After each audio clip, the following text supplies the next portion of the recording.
어떻게 시작했냐면 그리고 그가 부르셨다.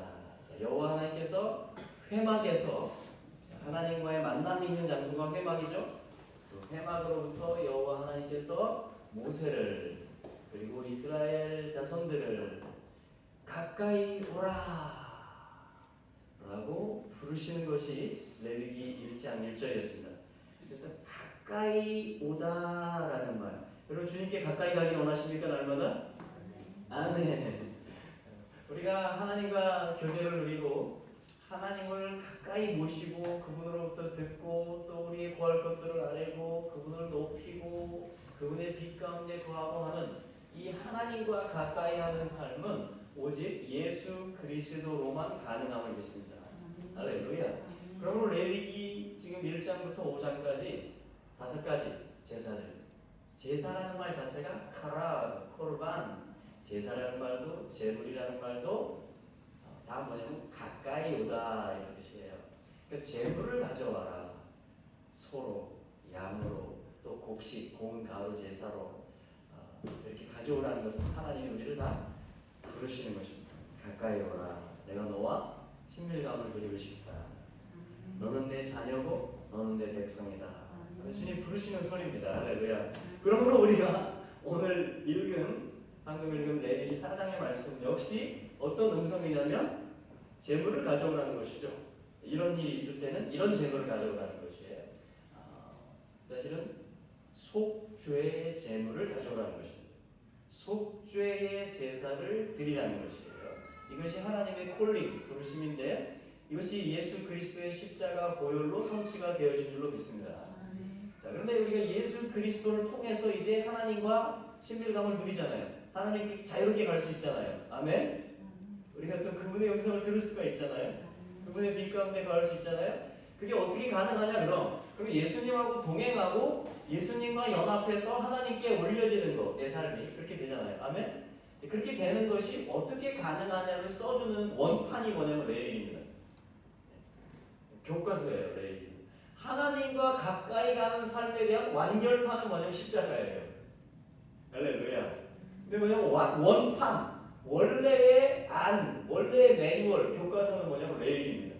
그러므로 우리가 레위기를 오늘 보는 이유는 뭐냐면 이제 십자가로 이루어진 성령이 우리 안에 내주하심으로 항상 우리가 하나님의 임재를 누리고 얼마든지 그 휘장이 열려졌기 때문에 들어갈 수 있는데 그 들어가는 삶이 무엇인지 예수 그리스도가 이 속죄 제물이 되셨기 때문에 내가 그 공로로 들어가는데 그러면 예수 그리스도가 이 레위기 원판에서 어떻게 소개되어지고 어떻게 이 속죄의 제물을 어떤 절차를 통해서 하나님께 올려드릴 때 하나님이 기쁘게 받으신다라고 말씀하는지 그 원래의 내용을 보면서 우리는 그럼 내가 오늘 예수님하고 동행하는 삶은 이렇게 하나님께 가까이 가는 것이구나 라고 이해할 수가 있는 것입니다. 할렐루야.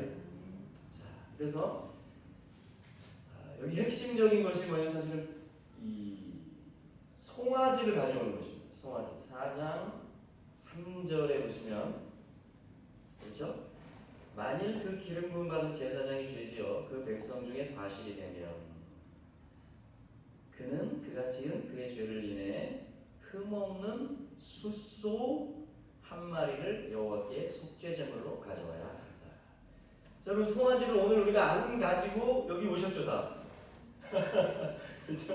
그 이유는 뭐예요? 이 송아지가 예표하는 것이 예수 그리스도고 주님께서 이 송아지 제물이 되셔서 십자가에서 죽으셨다라는 것입니다. 네 번째 제사인 이 속죄의 제사, 속죄 제물로서 드려지셨다라는 것이에요. 그래서 오늘 우리는 그 공로를 힘입어서 송아지를 준비를 안 해도 되는 것입니다. 그런데 송아지를 가져오라는 의미는 오늘도 살아있어요. 어떻게 살아야 되냐면 송아지가 뭐냐면요. 자, 히브리어를 제가 쓰는 것인데 히브리어라는 것은 다 메시지, 뜻이 있어요. 한자들처럼 각 부수마다 뜻이 있잖아요. 그런 것처럼 각 알파벳, 하나하나의 단어들이 다 어떤 하나님의 메시지가 됩니다. 하나님의 마음에서 하고 싶은 말씀이 있을 거 아니에요. 그것을 하나님이 말씀하시고 기록해서 주시고 성령님이 오늘 그걸 조명해 주시는데 그 언어를 히브리어라고 합니다. 그래서 우리가 이 히브리어로 보면은 어떻게 되느냐? 하나님 속에 하나님이 본심이 무엇이고 어떤 표현을 이 단어들을 통해서 하시는 것인지를 우리가 볼 수가 있게 되어져요. 그래서 보는 것입니다. 송아지는 뭐냐면 파르라 그래요. 파르.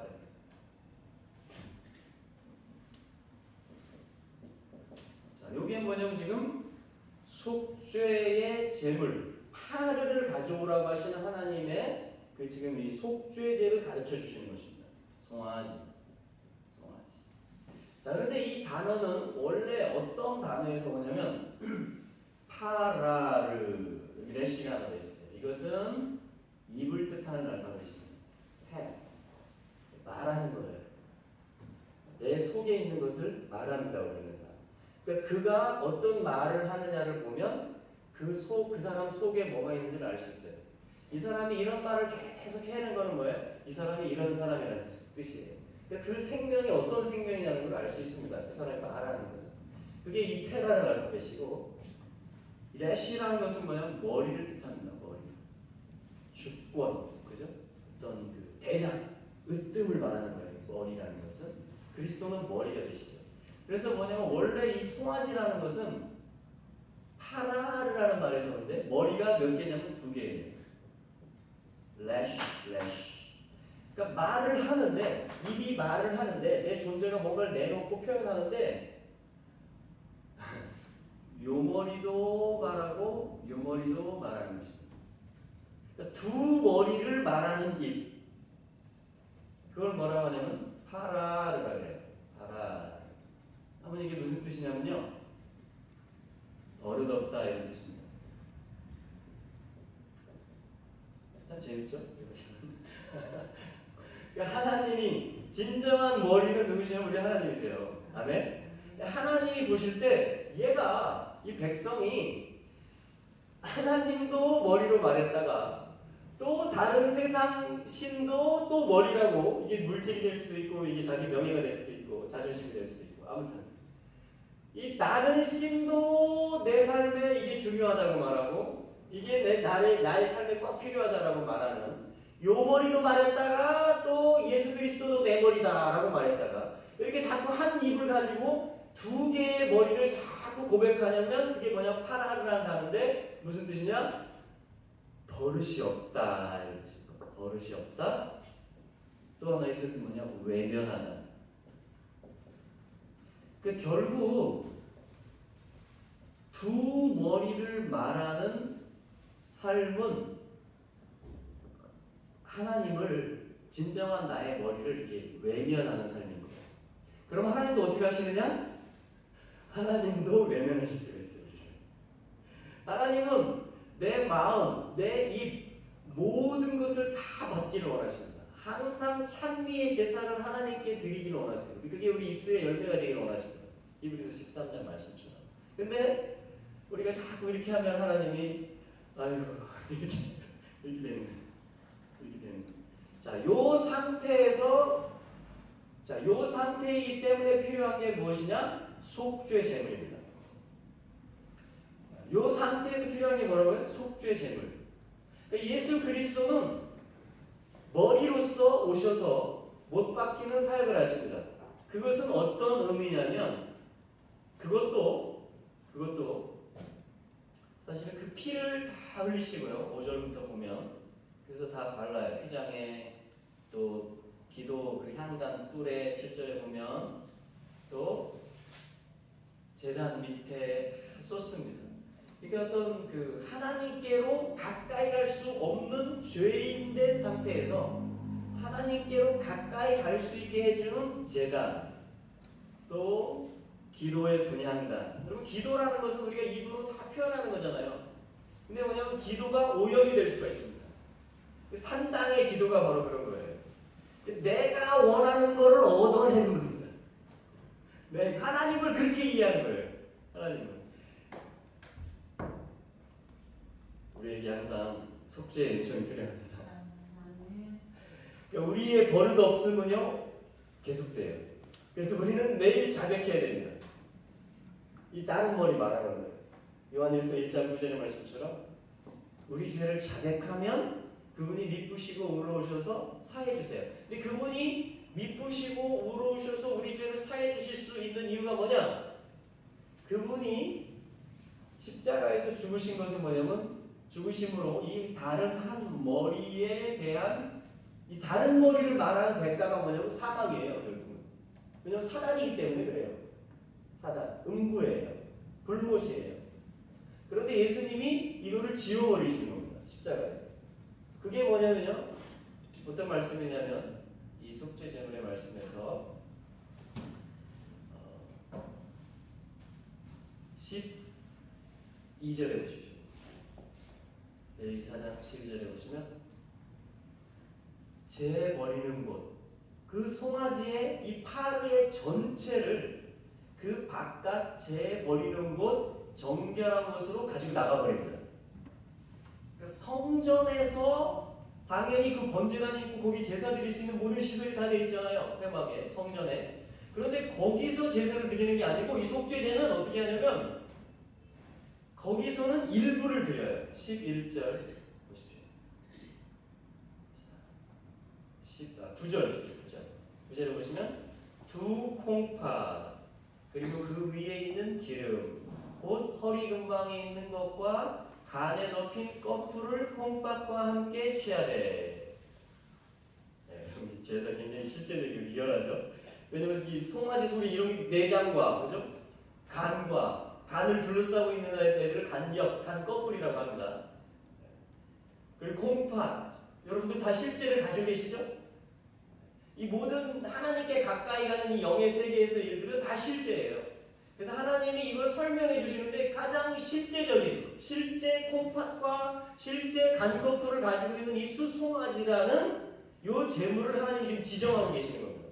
그래야지 이걸 하면서 실제 각을 뜨고 실제 피를 흘리고 실제 뿌리고 바르고 특별히 11절에 있는 대로 9절에 있는 대로 두 개의 콩팥과 간을 둘러싸고 있는 꺼풀은 제단, 이 성전에 있는 제단 위에 나무를 진열해 놓고 그 위에 올려놓고 태워라 이렇게 말하였어요. 이게 뭐냐면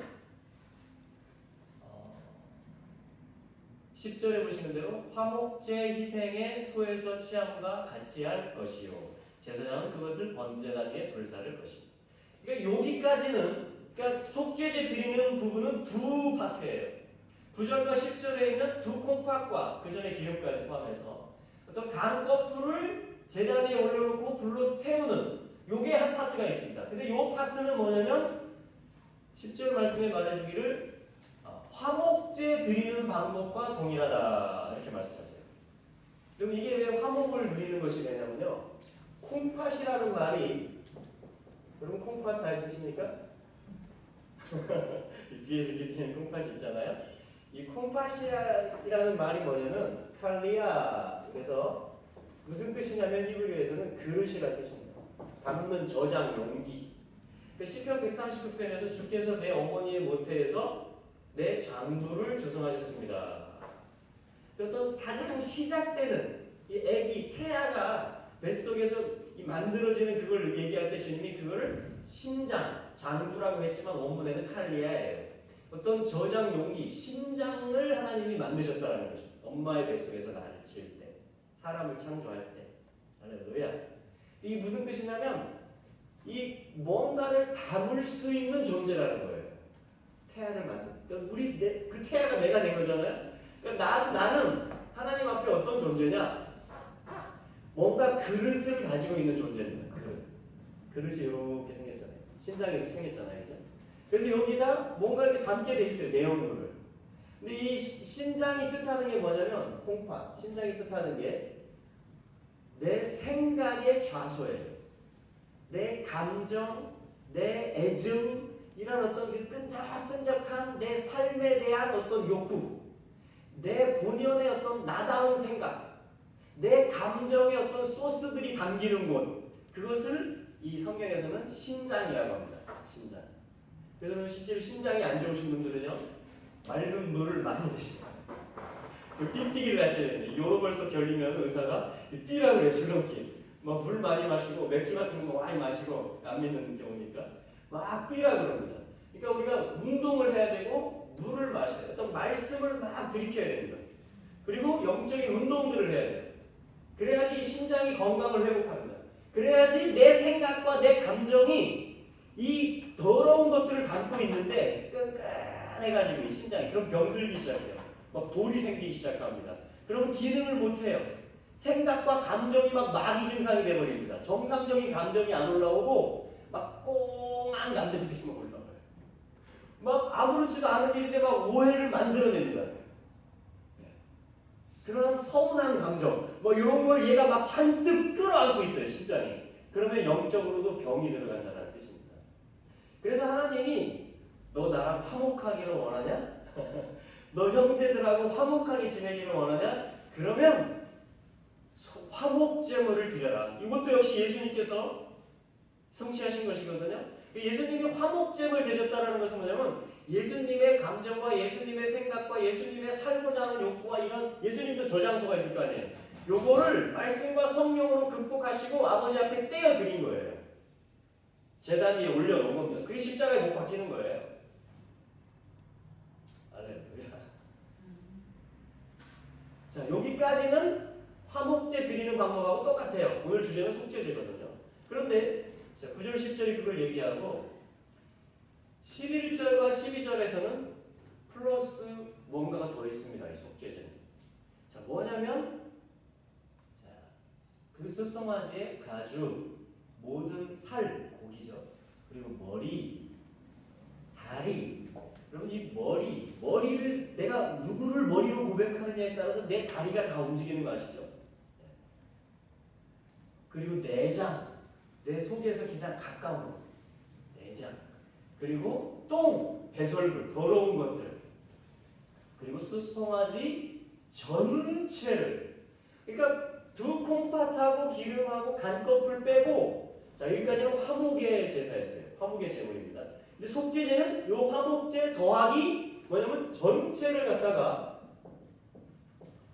전체를 어떻게 하느냐? 어디로 가지고 나가라는 겁니까? 12절에 보니까 진 바깥으로 가지고 나가라.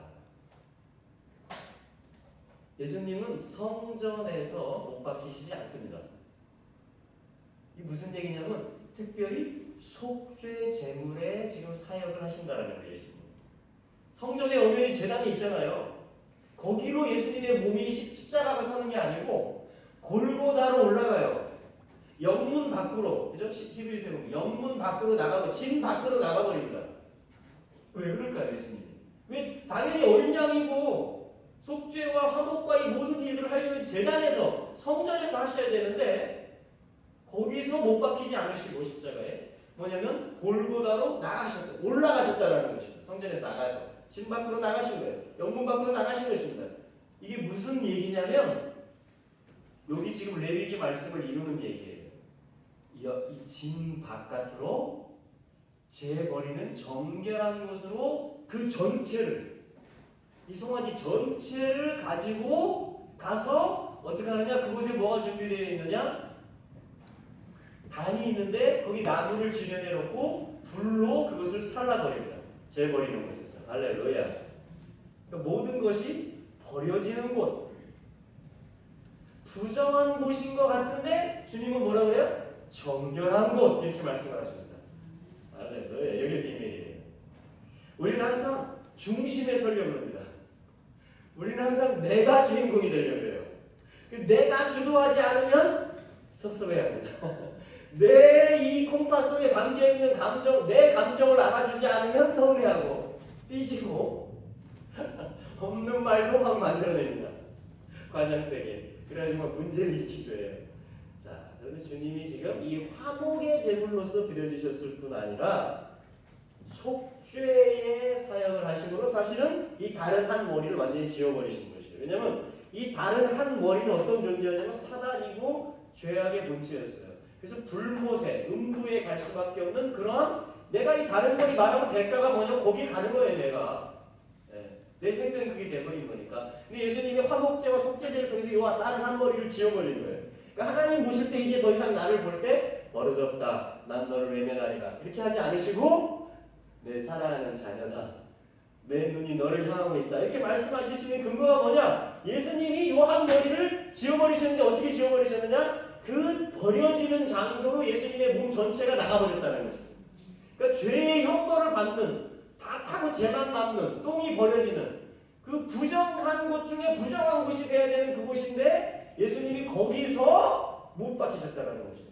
그 이유, 그 뜻은 뭐냐? 나의 죄에 대한 대가, 저주와 형벌과 영원한 불못에 예수님의 전체가 내려가서 거기서 못 박히셨다는 것은 왜 영문 밖으로 나갔겠어요? 진 밖으로?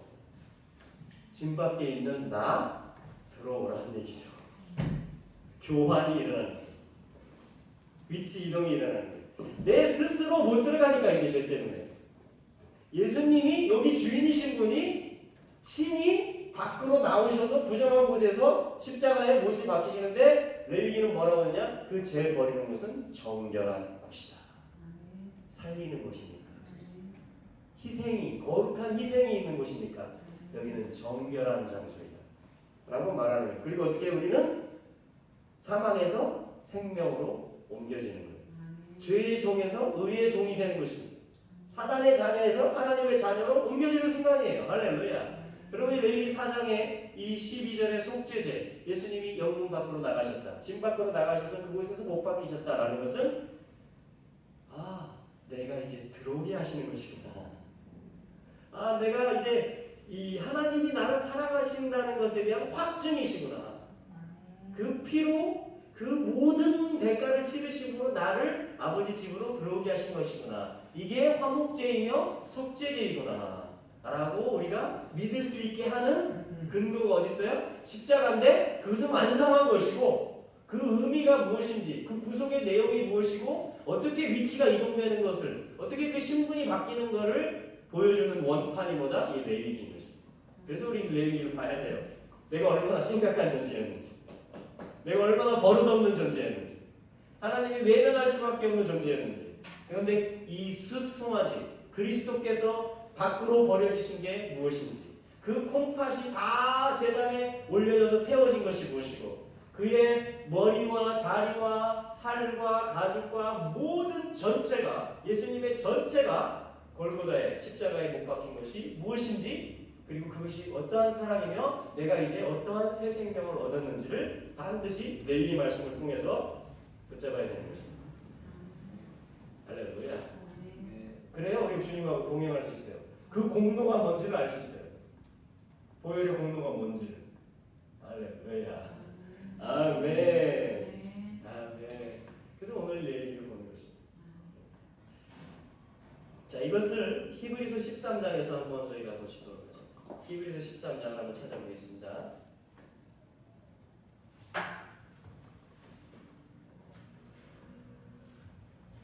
성령님께서는 계속해서 우리에게 조명해 주십니다.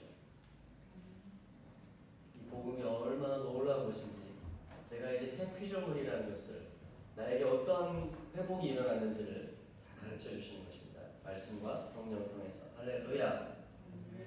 자, 우리 히브리서 13장 11절 이하의 말씀을 한번 읽어보도록 하겠습니다. 일단 11절부터 13절까지 한번 읽어보죠. 시작. 이는 죄를 위한 짐승의 피는 대제사장이 가지고 성소에 들어가고 그 육체는 영문 밖에서 불사름이니라. 그러므로 예수도 자기 피로써 백성을 거룩해 하려고 성문 밖에서 고난을 받으셨느니라. 그런즉 우리는 그 능력을 지고 영문 밖으로 그에게 나아가자. 아멘. 할렐루야. 자, 이 말씀이 뭐냐면 레위기 4장 말씀에 대한 신약적인 주석인 것입니다. 해석해 주는 것이에요. 그리스도께서 복음서에서 십자가에서 이루신 것이 무엇이며 왜 그렇게 하셨는지를 지금 히브리서 기자가 말해주고 있는 거예요. 말해주고 있는 것입니다. 할렐루야. 레위기도 복음이고 십자가도 복음이고 히브리서도 복음인 것입니다. 다 같은 얘기를 하고 있는 것입니다. 할렐루야. 아멘. 그런데 놀라운 것은 뭐냐면요, 13절에 그런즉 우리는 그 능력을 지고 영문 밖으로 그에게 나아가자 이렇게 말하고 있는 거예요. 그렇잖아요. 아니, 우리 지금 하나님의 임재 안으로 들어오라고, 모든 것을 할 수 있다고, 이제 자유롭게 모두 예배도 할 수 있고 일도 할 수 있고 섬김도 할 수 있고 모든 걸 자유롭게 할 수 있는 아들이 되었고 자유인이 된 거예요. 우리가 지금 예수님의 이 속죄 제사로 말미암아 레위기 4장 말씀을 이루신 십자가로. 할렐루야. 그런데 히브리서 기자는 지금 교회 성도들을 향해서 또 무슨 얘기를 하냐면 너희 거기 지금 들어갔으니까 이제 예수님이 밖으로 나가고 버려지심으로 너희는 입양되었고 너희는 이제 아버지 자녀 됐고 들어왔으니까 임재 안으로 너희들 멋대로 살아라 이렇게 얘기하는 게 아니고 마치 예수님이 마가복음 8장에서 얘기한 것처럼 너의 십자가를 지고 나를 따라오너라. 그 말씀을 하고 있는 것이에요. 그러니까 내가 지금 생명을 얻었는데 예수님으로 말미암아 예수 생명이 나한테 왔는데 이제 그럼 어떻게 살아라는 거냐? 이제는 우리가 그 능욕을 그 십자가를 지고 이 유혹을 하려면 뭐야? 화목제를 알아야 되고 속죄제를 알아야 돼요. 레위기 3장과 4장을 알아야 됩니다. 내 콩팥을 다시 떼내는 일을 하는 거예요. 매일매일. 내 감정과 내 사정과 이것들을 어떻게 해요? 다 각을 떠서 피를 바르고 다시 이게 예수 따르는 거예요. 이게 예수 십자가 지고 그분의 발자국을 따라가는 거예요. 할렐루야. 주님 다시 오실 때까지 부활 생명이 있는 자들만이 그걸 갈 수 있어요. 한 도성이 올 거라는 하나님 나라가 임할 거라는 그 영생이 임할 거라는 걸 믿는 자들만 다시 거기로 나갈 수 있습니다. 그래야 생명이 살아나요. 광주에 가시면 우리 서울의 양화진에도 있지만 선교사들의 무덤이 있습니다. 광주에 양림동에 지금 이제 호남신학대학교가 이제 거기 세워져 있는데요. 거기 어떻게 신학대학교가 됐냐면요. 선교사들이 구한말부터 그리고 일제시대 때 그 정말 가난하고 핍박받고 더구나 일제로부터 또 이 민족이 수탈당할 때 이 민족의 교회가 그렇게 신자찬자를 강호당하고 그 어려운 그때 얼마나 다른 한 머리도 같이 말할 유혹이 많을 때입니까? 그렇죠? 네. 요 머리도 말하고 요 머리도 말해 괜찮다. 근데 그 정절을 지키고 그 선교사들이 어떤 일을 했냐면요. 거기 아이들의 무덤도 꽤 있어요. 풍토병에 걸리고 전염병에 걸리고 그 젊은 선교사들이 배를 타고 몇 달을 건너와서 이 조선이라는 땅에 와가지고 어떤 사역을 했냐면 거기가 약간 이렇게 높은 지대입니다. 높은 지대. 광주 시내가 내려다 약간 외곽이죠. 양림동이라는 도시가 그런 동네예요. 지역이. 그런데 일본 총독부에서는 거기다가 이 광주시를 관할하는 일본군 어떤 시설을 합니다. 일본의 행정을 하기 위해. 근데 바로 그 옆 사이드는 뭐냐면 이 전염병이 돌면 이 가족이라 할지라도 그걸 뭐 이렇게 씻어내고 뭐 이렇게 장례 절차를 제대로 할 수가 없잖아요. 옷을 입히고 뭐 이렇게 오래 며칠 놔두고 집에 할 수가 없잖아요. 이제 다 번져버리니까. 그래가지고 어떻게 하냐면은 이 산에다가 갖다가 이 던져버립니다. 그냥. 그러니까 나무 있는데 묶어놓기도 하고 그냥 던져버려요. 그렇게 하는 장례를 치르는 곳이에요. 거기가.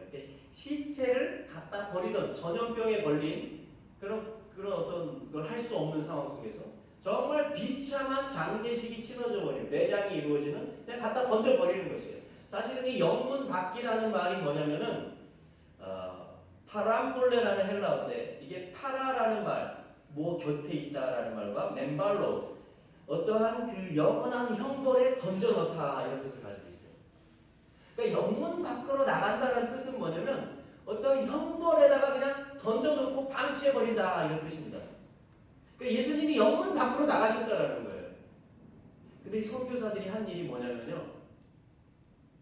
거기에 가서 사역을 하는 거죠. 거기에 가서. 그러니까 가장 낮은 곳, 가장 병원 바이러스들이 있고 가장 버림받은 곳, 거기에 가서 이들이 그 어떤 사역, 생명을 살리는 그러니까 사망인데 그거를 가까이 가고 그거를 씻기고 그거를 깨끗하게 묻어주고 그리고 그 가족들을 위로해주고 하는 그런 사역을 할 수 있어요. 여러분 이게 어떻게 가능할까요? 부활을 믿기 때문에 이 선교사들은 그렇게 하는 거예요.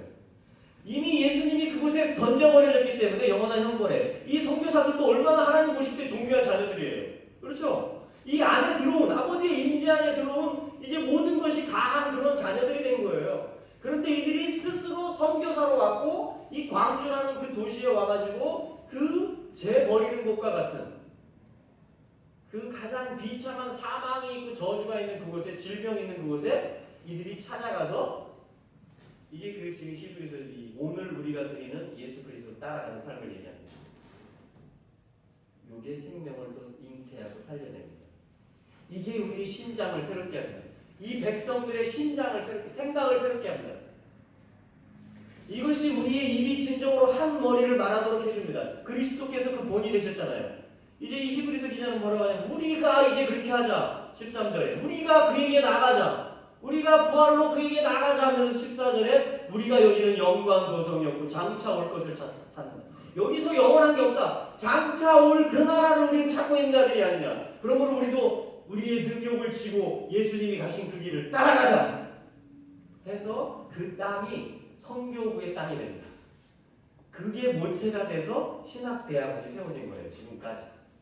그리고 그 원덕 윗자락에 그 선교사들과 그 자녀들의 묘지, 무덤들이 이렇게 이름들이 십자가 모양을 해놓고 거기 지금 있는 것입니다. 할렐루야. 그리고 우리는 뒤로 물러가 침륜에 빠진 자들이 아닙니다. 더더군다나 또한 우리는 이제 나는 안전하다라고 있을 안주할 그런 자들도 아닙니다. 할렐루야. 우리는 우리의 영혼을 구원하는, 그래서 우리는 경주하고 이제 질주하고 주님을 쫓아 달려가는 그러한 믿음을 가진 자들입니다. 할렐루야. 이것이 나를 살게 하고 이 땅 백성들을 살게 합니다. 이것이 주님의 원하는 것입니다. 이것이 오늘날 화목제와 속죄제를 화목제물이시고 속죄제물이신 그리스도의 십자가와 보혈의 사역을 오늘날 우리가 수행하는 것입니다. 주님과 동행하는 삶입니다. 할렐루야. 그리고 세상은 이걸 기다리고 있는 거예요. 여러분, 에브라임 자손들은요, 병기를 가지고 있었지만 전쟁의 날에 물러갔도다 이렇게 말합니다. 시편 78편에. 왜 그런지 아십니까? 여호와의 행하신 것과 저희에게 보이신 기사를 잊어버렸다.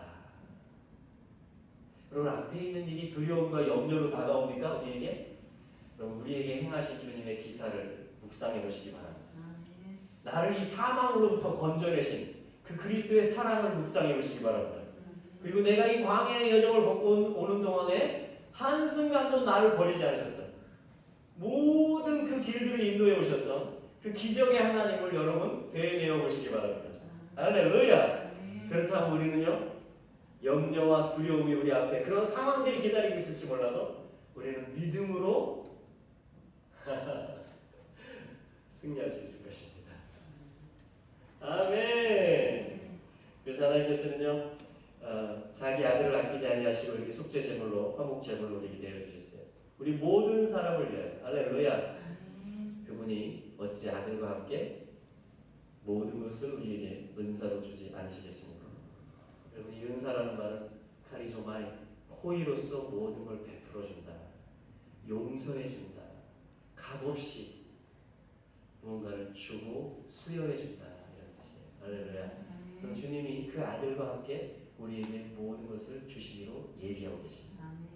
우리가 믿음으로 뒤로 물러가는 것이 아니고, 우리가 여기에 그냥 안전하다, 어디가 안전할까, 나 거기 있어야지 하고 안주하는 것이 아니라, 자, 뒤로 물러가는 것도 아니요, 그냥 안주하는 것도 아니며, 오늘도 그 능력을 지고 어디 사망이 있는가, 내가 거기에 가서 붙잡으리라, 그리스도의 생명이 나타나리라, 이 소망을 가지고 나아가게 될 때에 그분이 어찌 은사를, 그 생명의 역사를, 그 기사를 행하시는 일을 오늘 멈추시겠습니까? 아니죠. 그분 오늘도 계속하실 것입니다. 그럼 믿음으로 돌파하시기 바랍니다. 항상 찬미의 제사를 하나님께 드리시기 바랍니다. 또한 서로 나눠주기를 잊지 마시기 바랍니다. 항상 선을 행하시기 바랍니다. 이것이 참 우리가 오늘 그분을 기쁘시게 하는 것이며, 그리스도와 함께 연합돼서 향기로운 삶으로 하나님께 올려지는 제사의 삶이다, 예배의 삶이다, 이렇게 히브리서 기자가 가르쳐주고 있는 것입니다. 우리 한번 기도할까요? 하나님 참 선하십니다. 하나님 참 사랑이십니다. 그리고 오늘도 우리와 함께 하시되 아들과 함께 모든 것을 은사로 주시기로 예비하시고 작정하신 분입니다. 할렐루야. 그래서 우리가 해야 될 일은 뭐예요? 아들과 함께 하는 것입니다. 그리스도가 누구시냐? 화목제물이시고 속죄제물이시다. 아들이 그런 분이라는 거예요. 그래서 우리는 그분을 얻을 필요가 있는 것입니다. 나의 삶으로, 믿음으로 나아가는 것입니다. 그때 주님이 은사들을 주실 것이고 모든 지원을 아끼지 않으실 것입니다. 할렐루야. 우리 같이 기도하며 가시죠. 주님이라는 은혜를 우리에게 예비하신 줄로 믿습니다. 베풀어 주시옵소서.